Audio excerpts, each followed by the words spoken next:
On the morning of February 2, 1922, Los Angeles Police Department officers, responding to the murder of film director William Desmond Taylor, found that studio executives from Paramount Pictures had already been inside the crime scene for over an hour before police arrived.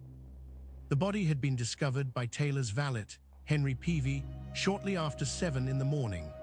Taylor was lying on the floor of his bungalow at Alvarado Court, dressed in evening clothes, arms arranged with a tidiness that seemed, to those first on the scene, almost deliberate. A single .38 caliber bullet had entered his back and traveled upward through the chest cavity, the trajectory indicating the gun had been held close enough that whoever fired it was standing directly behind him, at a distance measured not in yards but in inches. The coroner's report would later note no signs of struggle, no broken furniture, no overturned objects, no defensive wounds on Taylor's hands. Whatever conversation preceded the shot had apparently concluded before it was fired. Charles Eyton, general manager of Paramount Pictures, arrived at Alvarado Court that morning accompanied by studio director James Neal. By the time homicide detectives reached the bungalow, Eyton and Neal had been inside Taylor's study for a period estimated by witnesses at over an hour. They were observed carrying documents and personal items out of the residence. No inventory was taken of what was removed.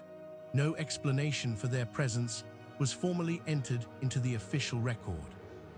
Detectives did not, according to any surviving document, ask them to stop. The investigation that followed moved through the mechanics of procedure while quietly avoiding the architecture of the case. Reporters from the major Los Angeles newspapers arrived in numbers, and the story spread nationally within days. Two names emerged almost immediately: Mabel Normand, the comedian and star who had visited Taylor the evening before his death and been among the last confirmed people to see him alive, and Mary Miles Minter, a younger actress whose connection to Taylor was presented in the press with an insinuation calibrated carefully enough to suggest intimacy without asserting it. Neither woman was formally charged. Neither was called before a grand jury. Internal correspondence from within Paramount, portions of which survived in peripheral collections, suggests that the studio's publicity apparatus was working actively during this period, not to suppress coverage, but to manage its direction, to keep it moving toward the personal and away from the institutional. Within 18 months, both careers were effectively finished. Norman's films stopped being distributed. Minter retired from the screen at 21 years old. The collapse of two major actresses in the immediate aftermath of a murder investigation that named them as persons of interest but never charged them with anything is the kind of outcome that requires, at minimum, a mechanism. The record does not describe the mechanism. It records only the outcome.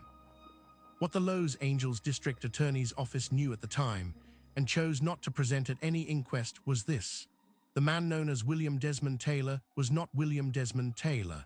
He was Edward Dean Tanner, born in Ireland, who had worked in New York as an antique dealer and who, in 1908, walked away from his wife and daughter and ceased, as far as anyone in his former life was concerned, to exist. He surfaced in California years later with a new name and a career in motion pictures that would eventually see him direct over 60 films and assume the presidency of the Screen Directors Guild. The district attorney's office had identified this history. They had the documentation.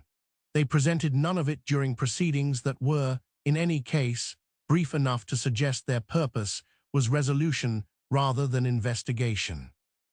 The LAPD's original case file on the Taylor murder was reported missing from department archives sometime in the 1930s. No transfer record exists. No destruction order exists. The file was not misplaced in the administrative sense. It was not found in the wrong drawer or attributed to the wrong year. It was simply no longer there. A file compiled during an active homicide investigation into the death of one of the most prominent figures in American cinema at the time disappeared from a law enforcement archive during the same decade, in which the principals of the case were still alive, and in several instances, still working. The file has never been recovered.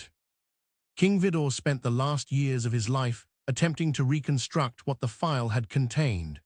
Vidor had himself been a director during the era of Taylor's death, a contemporary, not a historian, and he returned to the case in the 1960s and pursued it with a patience that outlasted several of his original sources.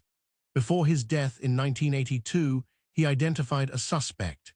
He named the person to associates. The name and the reasoning behind it were documented in materials Vidor left behind. The Lapt has never officially acknowledged that name.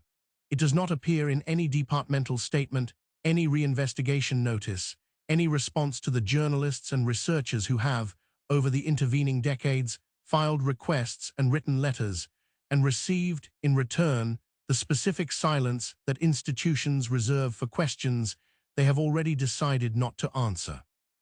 The bullet that killed William Desmond Taylor, or Edward Dean Tanner, depending on which half of his life you are examining, was recovered.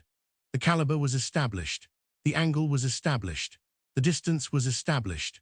A man had stood directly behind him, close enough to smell whatever he had last eaten, and fired once, and walked out of Alvarado Court on a cool February evening into a city that within hours would begin the work of deciding what the story would eventually mean. What is harder to establish is whether the people who arrived before the police came to take something away, or to make certain something was never found.